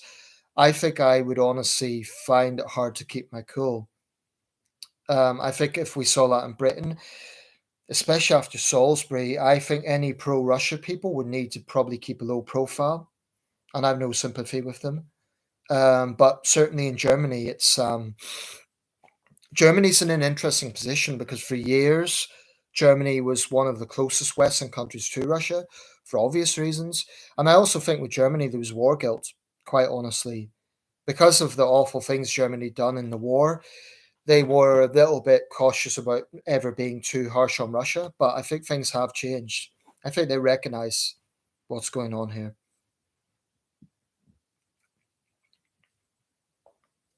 See, I went through an attack on way to work a couple of months ago, became a firm believer in justice. You were attacked, Declan? Physically attacked? I'm really sorry to hear that. Yeah, I mean, I've made no secret of my views on this. There was a young father murdered in Cramlington, in Northumberland last year by a gang of teenagers, and a teenage man was killed in a similar way in Houghton Spring also last year. This is really depressing and sickening. These feral teenage gangs just attacking people. It scares me, to be honest, because no matter how physically tough someone is, you can't go up against that. I think there needs to be much harsher sentences, but I could make a whole video about this. I've got very strong views on it. But I'm sorry you were attacked. That's awful. Was it serious? Were you mugged, or was it like a group or an individual? Really sorry to hear that. What I said to him is echoing the point you brought up about the way he didn't believe her, but the way he approached that. They should look at what China does to its own people. Opinionated Scotsman. Totally agree. Totally agree. But that's a problem in China. I've been there twice. There is sort of a collective denial. The thing is, many Chinese know full well what the Communist Party has done because they lived through it. You know, they were, for example, in the 1960s when the Cultural Revolution was going on, some of them were victims of it. A colleague of mine who's a member of the Communist Party, I had a conversation with her about this, and I was careful, of course, because I'm there. I had to be careful what I was saying, but she was railing about the Japanese and the evil things done during the war, and I very cautiously said, "Well, that's true. That's true. You know, we had prisoners of war who were tortured by the Japanese, but would you would you admit that the communists also done bad things?" And she said her own grandfather was killed by Red Guards, yet she was still a member of the Communist Party. So there's a strange attitude in China whereby people are almost forgiving of it. I don't know. It's very strange. Of course, it doesn't help when you have the entire country, everything is controlled by the CCP. And children, I mean, when I was there, they had these, like, you'd have someone on a tannoy or on a microphone, and they would, every Monday morning, they would have these lessons in nationalism where they would drill it into the students' heads. So it's very easy to see where that comes from. Um, if you listened to the streams and saw the evidence for yourself, it would either wake you up or you would have a strong Pavlovian response and deny what your own eyes are seeing. Yuri Bezmenov nailed this in the 1980s. Well, you're talking about streams, but I mean, I'll give you an example. Russia Today streams are an echo chamber. I mean, just an echo chamber of pro Putin people. Again, you're not really saying anything here that's proving any of your point. You're just saying, oh, you guys need to look for yourself. Um, and look for the evidence. I mean, are you talking about, because you're not even talking about specifically what you believe in, are you referring, Gary, are you referring to world leaders being all part of the same cable, or what? What specifically are you talking about? Because with all due respect, you're not making a great deal of sense.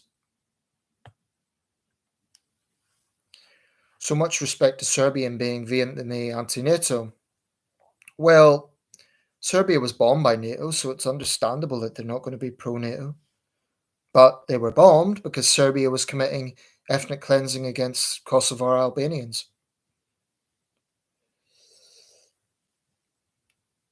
Um, you get in the UK as well with the Scots and English. Oh, you mean with the history of Scotland and England? Yeah, that's true. Although I mean, I don't think it's really comparable in terms of our education system. But certainly, I would say in Scotland, the nationalism there is quite on the nationalistic side of things. I think, my opinion, some people still have Bannockburn in their minds.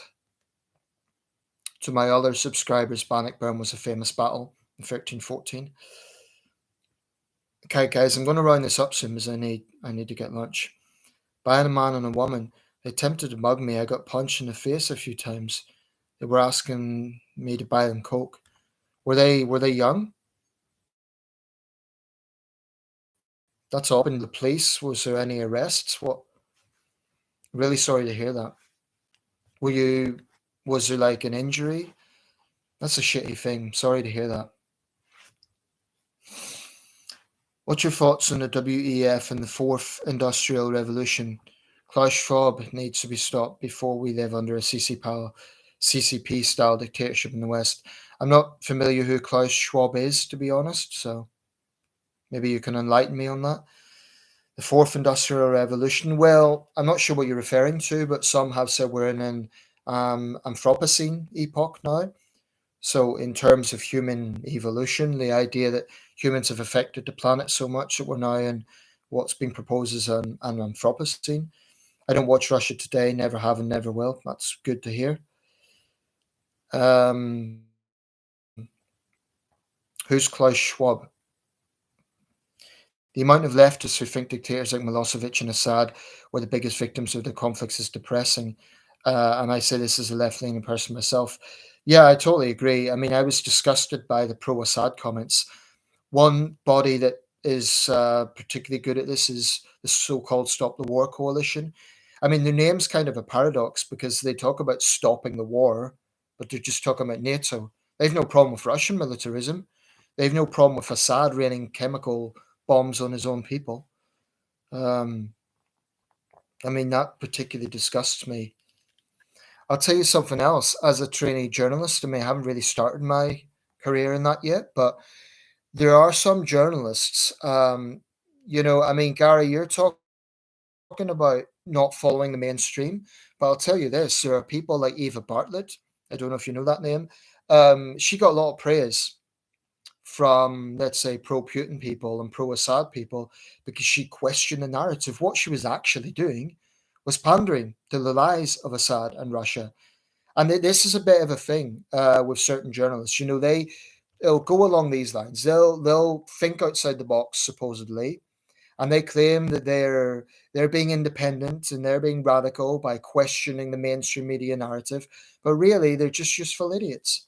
They're just being used as pawns, or using themselves as pawns rather, for totalitarian regimes. I mean, by definition, you can't be independent if you are vocally, energetically pitching to one side over another. That's not neutrality.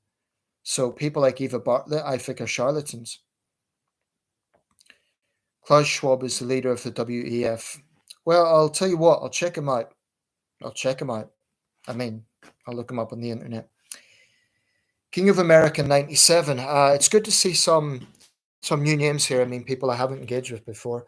I acknowledge you suffered with involuntary celibacy for a long period of your life. I was wondering if this is something you still think about since this is becoming more common with men in the West. Okay, these are interesting questions. So let's see. Yeah, I did make videos on that. Just to clarify, it's not my situation. Without into too many personal details, I'm not a virgin. I have had intimacy with a girlfriend. So it's no longer my situation. Probably when I made that video, it was. I can't remember, to be honest, when I did. Um, but yeah, I agree. I think there is a huge issue with young men in the West. Maybe not so young either. We've heard about this incel thing that's online. I think it's potentially very dangerous because these groups are misogynistic. They blame women for the problems. And we've seen violent consequences. We've seen it in Toronto. We've seen it here in the UK in Plymouth. And there was a mass shooting in the States somewhere which involved the shooter was, yeah, Elliot Rogers, I think it was, that incident. Um, I think it's a problem. I'll just make this brief because there's a lot to say about it. But I think one issue is in the West. There's huge pressure. And I think that men especially treat each other badly with this because you get this sort of heterosexual male circle of guys, young guys, and there's this thing about, well, who's the virgin? Let's laugh at the virgin, and it's a particularly nasty form of bullying, I think, and it puts enormous pressure on young people. And I think we need to seriously look at what effect this is having on young men's minds. I mean, obviously, there's no excuse for violence or misogyny, but I think that needs to be seriously looked at because in the West, there's this notion that if people haven't had sexual experience, they're losers. And you get people who haven't because of religious choice, but that's different. I'm talking about people who simply haven't had the social opportunities and they're laughed at. And I think that's disgusting because loneliness has a severe effect on mental health. And I think there needs to be a bit more compassion about it. I'm not talking about sympathy for misogynistic attitudes, but I think this is something that needs to be much better understood, definitely. So hope that answers the question. Um, in their 20s was bleeding from mouth, but not too badly. Injured. Yes, they're in custody. Problem is they keep delaying court hearings. That's the problem with COVID. It's pushed everything back. But I hope they're done. I mean, it's disgusting attacking a stranger for no reason. So I hope they get done for assault. I'm sorry to hear you went through that. And I hope it was an isolated incident. It's great to be finally here on the stream because I missed the other streams. Yeah, I'll try and do this periodically. The problem is it's difficult to know a time when a lot of people can be available. I think this one's been very good, so thank you for that, guys. I say guys because it's all. I don't know why I only have male subscribers. I mean, any women out there, please feel free to share your thoughts. As much as I respect you guys, it would be good to hear some female perspectives as well. So. Any female subscribers, please don't be shy. Please leave a comment. The fact you have never heard of Klaus Schwab tells me all I need to know, centrist. Oh well. Well, look, no one knows everything. You don't know everything, Gary. So I wouldn't be too smug. Um, I will leave you by bidding you a good day. I respect the fact you listen to different views and don't just block the. Yeah, I'm not going to block you. I mean, I'll probably strongly disagree with a lot of your points, but I'm not going to block you just for disagreeing with me. The only time I block people is if they're obviously trolling or but you've been upfront about your views and that's your right. And you've been well, yeah, you've been upfront, so you've been true to yourself. And you have a good day too. And thanks for watching. Okay, guys, I'll give it another, let's say, 10 minutes. 10 minutes.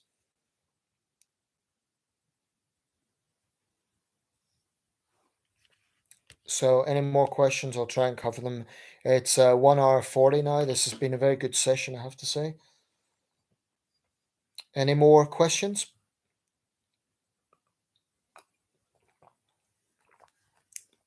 This has been a very good stream, a lot of engagement.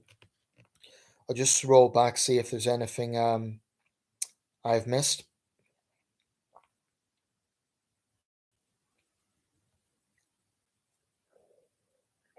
Welsh Cowboy, Germans should not feel guilty for what happened in World War II whilst Russia commits war crimes. Absolutely. I do think it's been a bit of a German response since the war. There's sort of been this inherent guilt, but perhaps that's changing. I mean, it's quite incredible. It didn't get a lot of attention at the time, but for a German government to arm a country that's fighting against Russia, so technically German weapons could be killing Russian soldiers. It's quite thought justified, but um, Olaf Scholz, this new chancellor, has been criticised for not being assertive enough. But I think we need to understand the. What's my thoughts on the Northern Ireland Protocol? Well, like I said to someone else, sorry, just scrolling back, that someone else asked that question. Um, I believe in the UK. I'm from Northern Ireland, so obviously I hope that there isn't a hard division between the UK and Northern Ireland. I mean, between Great Britain and Northern Ireland. But quite honestly, anything to do with Brexit, I don't follow closely because I'm tired of it. But I hope Northern Ireland is not. I hope there's not a hard division. Let's put it that way. Have you read or reread any interesting books lately? I multitask when it comes to books. I'm reading a lot. I've started reading Jurassic Park actually. I watched the film Jurassic World. I watched the original Jurassic Park, so I've started to read Michael Crichton's Jurassic Park. It's pretty well written, but it's certainly got a darker tone than the film did. But I'm in the early stages. I'll probably read that Elvis book again because I've been thinking a lot of Mr. Presley of late. This one, but it was a controversial book. The hypothesis in it is quite controversial. I'm reading a lot of books at the moment. Um, Maybe I'll mention more about those next time. I'm reading this one as well. It's basically about Betty and Barney Hill, famous abduction case in the early '60s. I got that in Wigton in Dumfries and Galloway. It's one of the country's biggest antique bookshops. It's mostly about the interview. Okay. On the subject of studio audience bullies, we also have Strictly Come Dancing, where most audience members are jeering down contestants, the judges for performing poorly. I'm sad to hear that because I always thought that was one of the more moderate ones. I always because I my mum likes that show and I used to sometimes watch it, and I always thought their studio audience was better behaved than the likes of Britain's Got Talent. So I'm sad to hear that. But I think it's this very cynical marketing technique that some studios have. ITV's guilty of it, and some others are, where it almost makes for good viewing, and I think that is very sad. Um, I'm not really sure how to counter against that. I think it's just a cultural thing that needs to change. I wish there were independent bodies to deal with shows that promote bullying. Yeah, I agree. I remember when Jeremy Kyle, when that whole thing was going on, it's one reason I like my local MP, because she was on the committee that was questioning ITV over this. Kyle, of course, being a massive card, couldn't show his face. I mean, it's fine for him to put people on the spot, but when it came to him being scrutinised, he was nowhere to be seen. Did you see the BBC report on the Afghan refugee from the Soviet Afghan war who's currently commanding Ukrainian forces against Russia? I didn't see the report, but I did see it advertised. I was going to watch it earlier, actually. That looks very interesting, so I might watch it later. China celebrating Shinzo Abe's death, disgusting. The Chinese should be ashamed of themselves. Japan and China are cousins. Why celebrate their cousin's death? Yeah, I agree. I mean, I read a report about that. Apparently, though, what's interesting is the Chinese government, their official statement was quite diplomatic. They expressed condolences and they said Abe contributed to Chinese Japanese understanding. It was a pretty diplomatic, mundane statement. But there were certainly nationalists on Chinese social media celebrating it. And the interesting thing is, the Communist Party tried to tone that down. But yeah, I agree, it's disgraceful. I mean, the Chinese have a long memory when it comes to Japanese war crimes, but they turn a blind eye to what the CCP has done. It's pathetic. I have so much respect for the guy. Afghans from the 80s know what Ukraine is currently going through. Absolutely. Absolutely. Indeed, Ukrainians do themselves, because in the 30s, of course, there was the whole lot of more famine. So it's not the first time Russia's brutalized Ukraine. In the 30s, of course, it was the Soviet Union, but led by Russia. If the UK is going to survive, then it needs to work in the interests of all four nations, not just England. A federal UK would be the way to go. That's an interesting concept. I wouldn't be totally against that. What I would absolutely want, though, is for one country to still exist. I mean, the idea, I just think in a complicated world, in a troubled world, the idea of independence, the idea of four nations breaking apart. I mean, if we take this to its purest, you'd even have a situation where Northumbria could declare independence because it was an ancient kingdom. So I wouldn't totally be against the idea of federalism. I think it's definitely a constitutional issue that may need to be looked at. LOL, exactly. Okay, guys, 4 more minutes. I'll wait till the 150 point, because I'm getting a bit hungry now. Haven't had lunch, but it's been a very good live stream. So I really appreciate all the comments and all the contribution. If you guys have a chance, do check out that new Elvis biopic. It's even if you're not interested in the man's music, it's just very good as a film. It's a very good biopic. Some artistic license. If you know anything about Elvis Presley and Colonel Parker, there's some artistic license, but it was a very watchable film.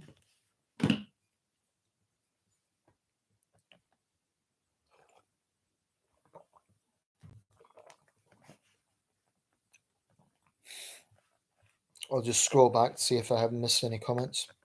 I say about 3 minutes to go, guys. Maybe we'll have time for one more question. I feel like an MP or something taking questions.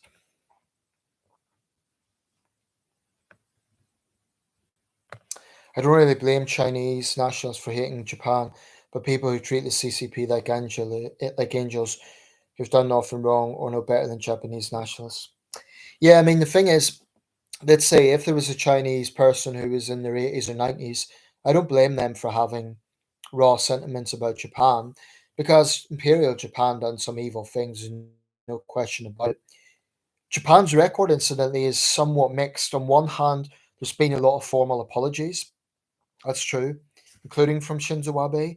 Yet it's a bit contradictory because they have, if we're being honest, visited the Yasukuni War Shrine, which honors war criminals. I mean, that would be like Olaf Scholz visiting a, a memorial honoring leading Nazis. But having said that, those war shrines also honor ordinary Japanese soldiers, so it's not just war criminals. So I'd say Japan's attitude to World War II has been kind of mixed. I mean, they have made official apologies. I just don't like the hypocrisy of Chinese nationalism. I mean, I remember I was in a market in China and they had these T-shirts which showed Japanese and imperial uniforms with like devil's horns and stuff, and they were selling this openly in the street. I mean, you wouldn't get that in Europe. You wouldn't get the Germans parodied as Nazis today. Not like that. So it's still a bit wrong. If you love China as a country, do you ever wish for it to become a democracy like Germany has, as long as the CCP is dissolved? Absolutely. That would be a beautiful thing. If in my lifetime the CCP is somehow toppled or dissolves, I mean, I wouldn't want to see chaos because of friends there. I wouldn't want to see. I mean, history shows that whenever China's had political tumult, it's been extremely violent. In the West, we don't even know just how violent Chinese wars have been. We're talking, I mean, China has had wars as bloody as World War One, but internally. Um, so I wouldn't want it to be a violent transition. But if it's peaceful, like the revolutions of 1989 in Europe, or something like perestroika in Russia, this sort of gradual reforming, that would be a great thing. But unfortunately, the CCP right now, it's not going to happen anytime soon because a lot of Chinese are middle class, and the truth is they don't really care about issues like human rights. That wouldn't be the thing that overturns it. It's going to be more about economics, and I don't know. There'll be a lot of factors that could contribute to that, but absolutely, I would love to see a democratic China in my lifetime. Not just democratic. I mean, the most beautiful situation I can imagine is if the West, Russia, and China were on good terms, but maybe that's just not destiny. Who knows? It would be a wonderful thing to think of the good that those three powers could do together. People who attack Ukrainian nationals for siding with the Nazis in World War II forget that they were also fighting Stalin's oppression. Exactly. I mean, Ukraine really was brutalized on both sides. If you know anything about the Eastern Front of World War II, there was an incident called the NKVD prisoner massacres. The NKVD being Stalin's state police. As they withdrew from Ukraine following the German invasion, thousands of political prisoners were massacred. This is just one of many communist crimes basically forgotten by history. But the Ukrainians really did suffer, I would say, as much as the Poles in World War II. And, they were brutalized by both sides. One of the worst atrocities, of course, of the Holocaust was the Babi Yar massacre in, in northern Ukraine. If you deny the Uyghur genocide or Tiananmen Square massacre or defend Chinese aggression, then you're in no position to criticize Japan for World War II revisionism. Exactly. But they just don't see it.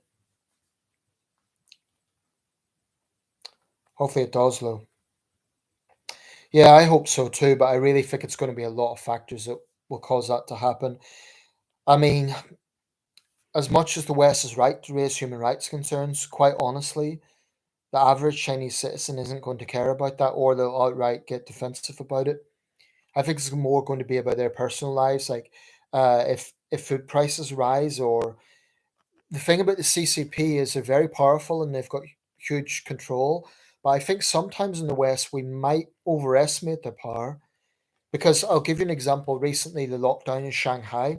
Now that wasn't some rural village. That wasn't some remote place. That was Shanghai, a great city, a big cosmopolitan city. I think those residents who are trapped in their own homes, they're not going to forget that easily. So at some point, the Communist Party is going to make a serious mistake and trip up, and the Chinese people will turn against them. I don't know what's going to happen. I don't know. I mean, so far they've been clever enough to maintain power as long as they have, but an optimistic side of me thinks every dictatorship comes to an end. Having said that, history has a strange way of repeating itself. In the Philippines, they've just elected Ferdinand Marcos Jr. Now, if you know anything about the Philippines, Marcos Sr. was a brutal dictator for much of the mid 20th century. His father, locked up political opponents, tortured people, journalists murdered. Marcos Jr. lied about his father's record, and he's just won a landslide victory.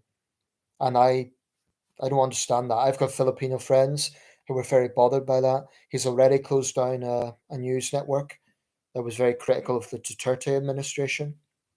So I'm a bit concerned about that because the Philippines is a new democracy just since 1986, and it would be tragic if they went backwards again. But Filipinos are angry about issues like crime and corruption, and Marcos is obviously a skilled campaigner. Okay, guys, one more question, just one, because yeah, I am quite hungry. I want to get lunch, so I'll take one more. And a fly has landed in my tea. Poor little bugger.